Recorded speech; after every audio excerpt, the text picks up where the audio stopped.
Hello, I'm Headley, another fat bearded man talking about records, and this is the second part of my UK country roots rock albums and bands. The first part, if you watched it, and if you're watching this, I'm not quite sure why you're watching this and not the first one, go back and watch it. Obviously, it was getting a bit long. And I didn't think I'd finish it in one take, so I'm going to continue it in part two, which I will start. For those of you who remember, I was talking about bands from, I suppose it started in the late 60s into the early 70s that were heavily influenced by, I think, three albums, The Byrds, Sweetheart of the Rodeo, and other albums by The Byrds. Also, the band's first two albums, and Crosby, Stills and Nash, their first album. So all three of those sort of a melting pot, really, where all these UK bands disappear off to the countryside, hole up in a farm and record acoustic-based roots country rock. There you go. So I just finished talking about Heads, Hands and Feet, and I just thought I'd quickly show you the single called Warming Up the Band, which is absolutely incredible. The guitar work is great. There's an incredible performance of them playing it on the old grey whistle test. Check it out. In fact, it's a bit of a pun in itself calling it Warming Up the Band, because clearly it's a reference to the band. And it has great guitar work by Albert Lee and some lovely singing by Tony Colton and Chaz Hodges. So yeah, that's their single, Warming Up the Band. Okay, the next band I want to look at is the Grease Band. Now, the Grease Band were from Sheffield. This is their debut album from 1971 on Harvest. They would release another one in 1975, which I don't have. They were originally Joe Cocker's backing band, so they backed him on his first couple of albums. They played at Woodstock with him, and who have we got? We've got Bruce Rowland on drums, who would go off to be in Fairport. We've got Alan Spenner on bass, who would join Roxy Music. Neil Hubbard on rhythm guitar, who would also join Roxy Music. And you got Henry McCulloch on guitar, who would join Wings, and he was in Spooky Tooth as well. And they all originally played on the Jesus Christ soundtrack, Jesus Christ Superstar album, the first one, the concept album. Anyway, so this is, I think calling it the Grease Band is kind of apt. Although apparently they got the name from, they heard a blues musician say that something was grease, meaning cool. Hey, that's Grease, man. But actually, I think it describes this album quite well. It's greasy, it's oily, it's slightly dirty and rough, a bit like the band. That kind of, the edges aren't sanded off. It's rough, and that has that really influence of the band on here. They're perhaps more rocky than the band and less sort of folky, but there are definitely some country tunes on here. Let's have a look. Definitely. Oh, what's the track called? Jesse James. Well, you're not going to have a track called Jesse James without it sounding a little bit, a little bit country. Yeah. So really good band, the Grease Band. Nice stuff. That. Okay, from 1971, this is a band called Help Yourself. It's their self-titled first album. It's originally on Liberty. This is a repress on, what's it called? Music on Vinyl, of course. And this is a very laid-back West Coast Americana sounding record. Very Neil Young. In fact, when this was reviewed by a Rolling Stone magazine when it was released, the lead singer Malcolm Morley was described as being at times more Neil Young than Neil Young. And I could hear that. Yeah, there's definitely, he's got a sound of Neil Young on this. And the record is very laid back, as I said. It's a vehicle for the singer-songwriter Malcolm Morley. And they recorded this album before even playing live, and they went on the road to support the album with the band Brinsley Swartz, which I will come to at some point, on the Down Home Rhythm Kings tour package.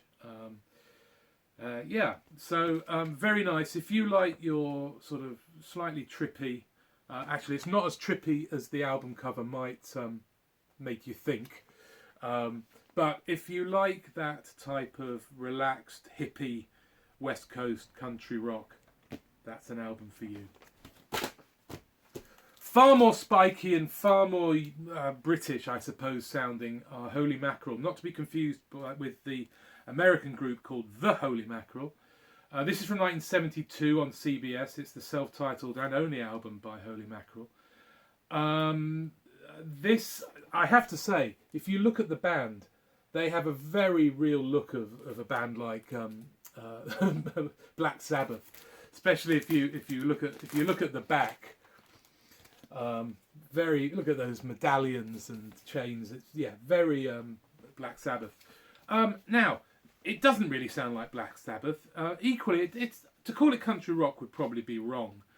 There's certainly some country influences on here, though. They were a Kent-based band, and the story is, and it's written on the back, that they would disappear to the confines of a Lancashire mill town. Actually, it's like suggesting that there was no culture in these places, which is completely biased, southern bias. So yeah, they disappeared off to Lancashire mill town and perfected their sound and played and rehearsed, and then eventually went back and went to the recording studio and recorded this album. What have I got written down? Yeah, they recorded a second album, but it was actually shelved, and they released a couple of singles. There are some glam rock touches to it, but there's some really nice hard rock stuff on here, but twinned with that rootsy country sound as well. So Holy Mackerel from 1972. Also from 1972 is Ashman Reynolds, Stop Off. This is on Polydor. This is Aleki Ashman and Harry Reynolds. Now they met when they were both playing. Reynolds was the tour manager of Ginger Baker's Air Force, and Aleki Ashman was a backing vocalist, or one of the featured vocalists, I should say, in Air Force. And they got together and they formed this band, Ashman Reynolds, with Bob Weston on guitar, who would go on to be in, yeah, that's right, Fleetwood Mac. He was on their Mystery to Me album, released in 1973. And he would also be on Sandy Denny's album, Rendezvous. So he was one of those sort of session players that would flit from band to band. And it's a nice sort of rocky, influenced by the West Coast sound. Really not much more to say about that. There's some great footage you can see on YouTube of them performing. There's tracks like, you're not going to be, the tracks like Countryman. You're not going to be anything than sort of a country tinged rock band, are you? Yeah, sort of funky in places. Okay, probably one of the biggest names in UK roots country rock is Ian Matthews. Now, Ian Matthews started, he was on the first 2 or 3 albums with Fairport Convention, but he ended up basically not being called into rehearsals and ended up being fired. Perhaps because he was far more interested in the American sounds, which you can hear Fairport do on certainly on their early album, and maybe even their second one. They went in a more folky direction, and sort of he then spun off and created this band, Matthews Southern Comfort.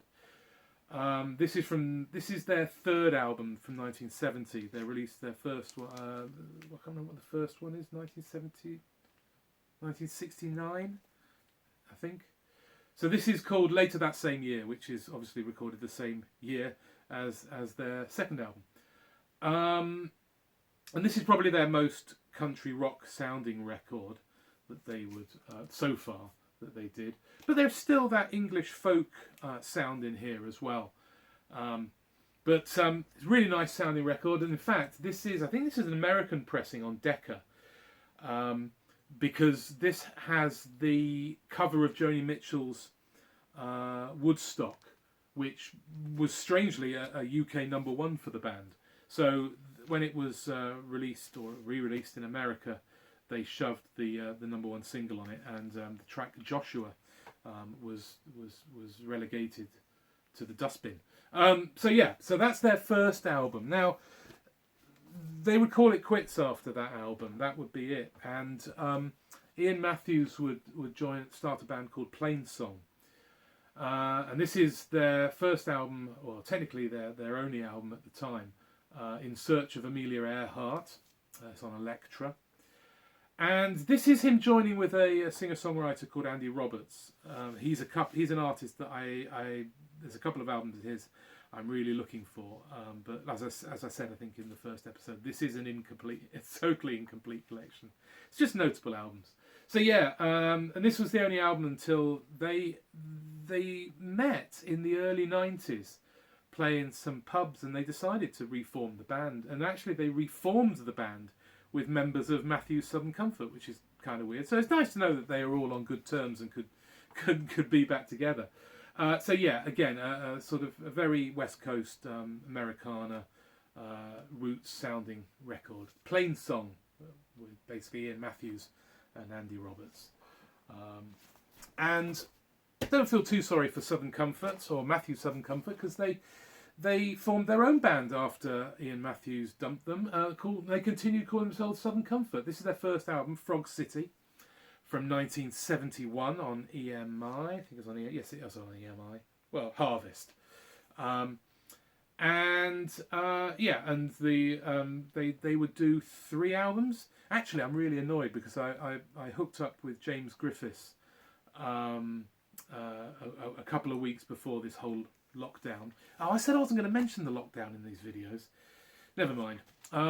Anyway, and I saw their first album, but I didn't actually think I saw their first album. I thought it was this, which is a compilation album called Distilled. You probably can't see that cover very well. It's not very distinct. Bit of a kind of an etching or something. But it wasn't actually. It was their first album, so I turned it down, which is rather annoying. But they would do 3 albums together, and drummer Ray Duffy would go off to join Gallagher and Lyle. And obviously they would get back together again with Ian Matthews and this reformed Plainsong. And of course Ian Matthews would have a solo career as well. This is, I believe, something like his 3rd album. Now this is an album that's produced, this is called, it doesn't say on the cover, it's called Valley High. And this was released in 1973 on Elektra. And it's produced by Michael Naismith of the Monkees, and one of the luminaries of the country rock scene, or at least certainly is one of the big names now anyway. And this has, much like his albums, Naismith's albums that is, it's got Red Rhodes on pedal steel guitar, who of course he played with all the time. It's also got, who else have we got on here? Byron Berline on fiddle, who would play with the Flying Burrito Brothers. He played violin on Country Honk for the Rolling Stones, and he played with various other bands. Anyway, this is Valley High, so 1973.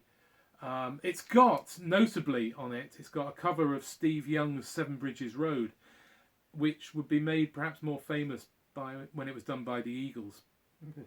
The Eagles. The Eagles completely copied Matthews and Naismith's arrangement from this. It's a travesty, plagiarism at the highest order. So yeah, there you go. Anyway, so that's Ian Matthews, who's one of those big names. I'm going to speed up because I want to get through this. We've got Snafu. This is from 1973. This is on, I want to say WWA record label, which I think was set up by Black Sabbath. I might be wrong. Anyway, this is Bobby Harrison on vocals and percussion, who had been in Procol Harum, Mickey Moody on guitars and mandolin, who had been in the country blues group Juicy Lucy. You've also got Colin Gibson on bass from Ginger Baker's Air Force, and Terry Popple on drums, who played played for considerable time with Van Morrison. So yeah, it's got Pete Solag, Solly, I think. I can't read my writing. Solly, who went on to be in White Snake. And this is a great sort of mixture of rock, country, and folk. Lots of fiddle work going on here by Pete Solly. It's funny, he didn't play the fiddle in White Snake. Shame. Perhaps he should. I might be wrong. I obviously don't know enough White Snake. He might have done. Anyway, they did a second album called Situation Normal, which is perhaps more country than this one. They were heavily influenced by the Allman Brothers and Little Feat, so you can really hear that on here. It's got that kind of shuffling funkiness to it. And their third album goes full funk, and it's called All Funked Up, and it kind of really does what it says on the tin. I don't have their second or third albums, but they are in the pipeline. I would love to get hold of them. So yeah, Snafu. What is it? Situation Normal, All Up. Okay, kind of a bit of an anomaly here. I mentioned the Byrds earlier, and Starry Eyed and Laughing, this is their first album. 73, is it? 73. Oh, I didn't write it. 74.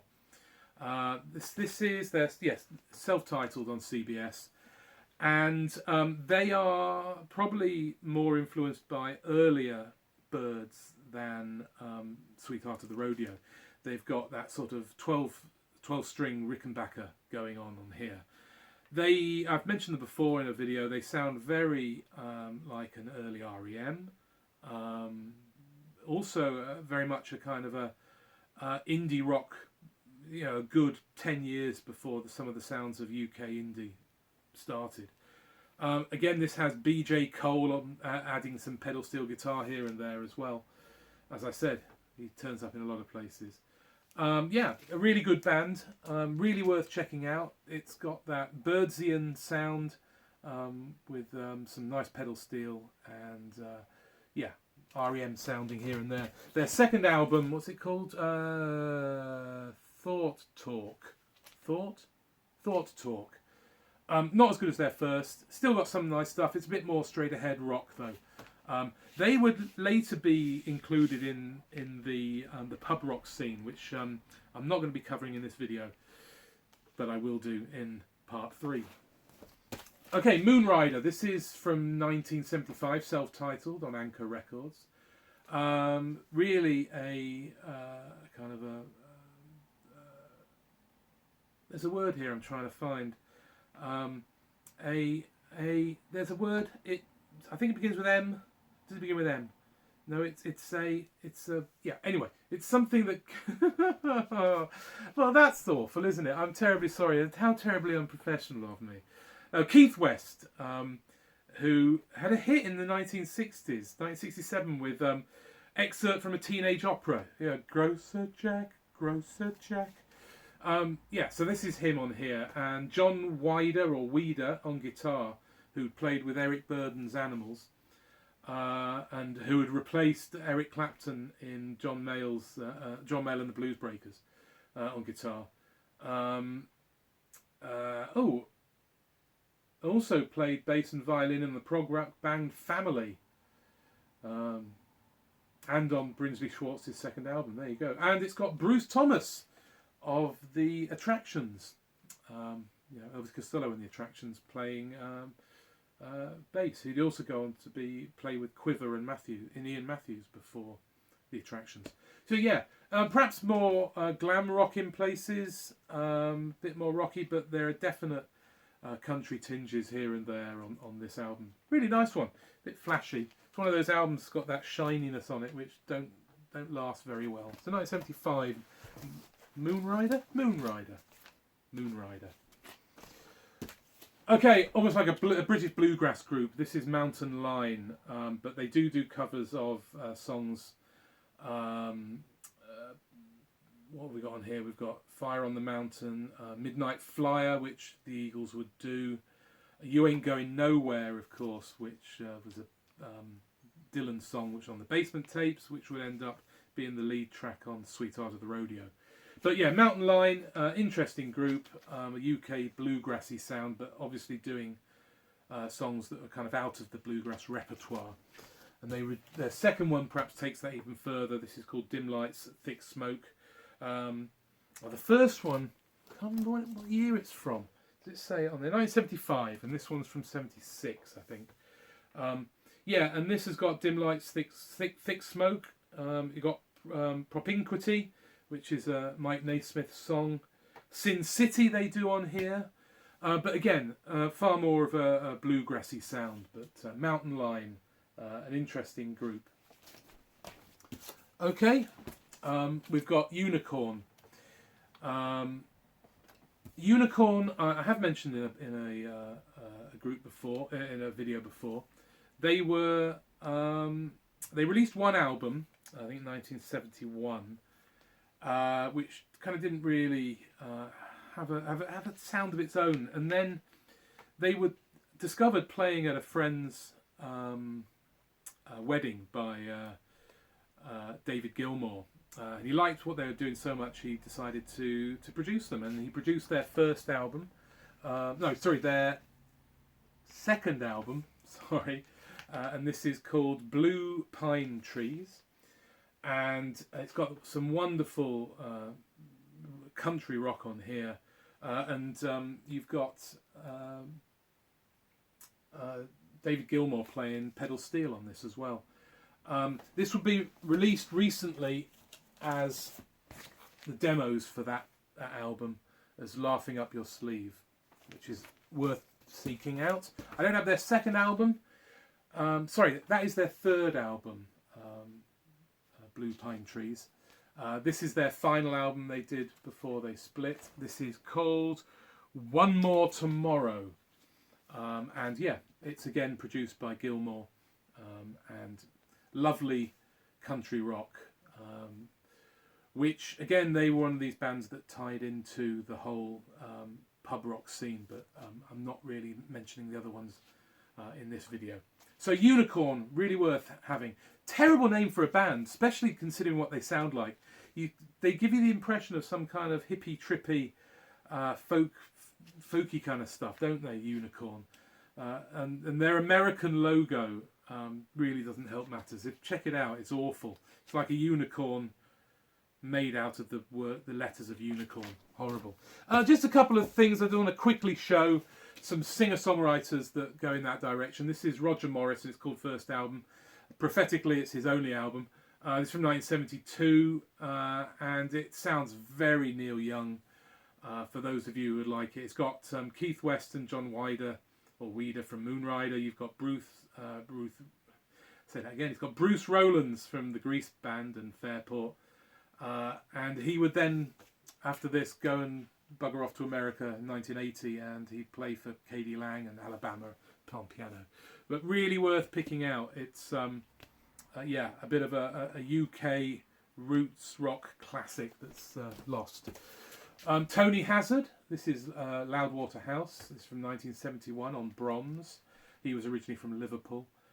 Singer-songwriter, he wrote for the Hollies, Manfred Mann, Cliff Richard, Lulu, the Yardbirds, Herman's Hermits, the Tremolos, and many, many, many, many others. Anyway, this is his second album.